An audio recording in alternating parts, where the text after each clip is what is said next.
Имах прекрасно момче на 23 години. Голям, здрав българин. Предстоеше му дипломиране в Пловдивския университет. Беше много добро момче, на което много разчитах. Всеки родител знае какво означава да изгледаш едно дете, да го възпиташ, после и да го изучиш.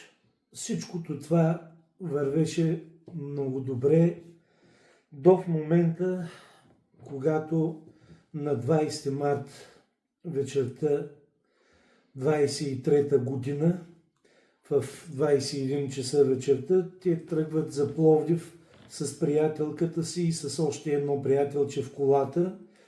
На следващия ден той имаше последния изпит, трябваше да се вземе и тръгнаха вечерта, за да им бъде по-спокойно да не бързат сутрин.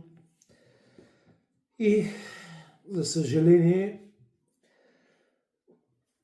съдбата така се случи, че на Димитровградския път, пътя за Димитровград, той е застигнат от пиян джигит на пътя, който го сина ми се кара нормално с 53 км в час според автоекспертизата.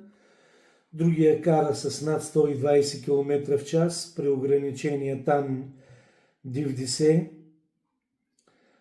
Той го застига, блъска го отзаде, сина ми се завърта няколко пъти и оттам в бетонна ограда.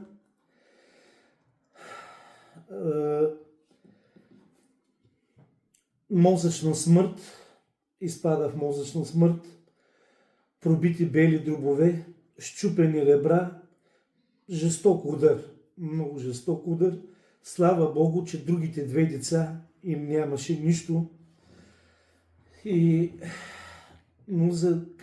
Но за лош участ, късмет, сина ми не можа да оцелее. Искаме да призовем всеки, който се качва зад волана, нека да се помисли, че всичкото това нещо може да му се случи и на него.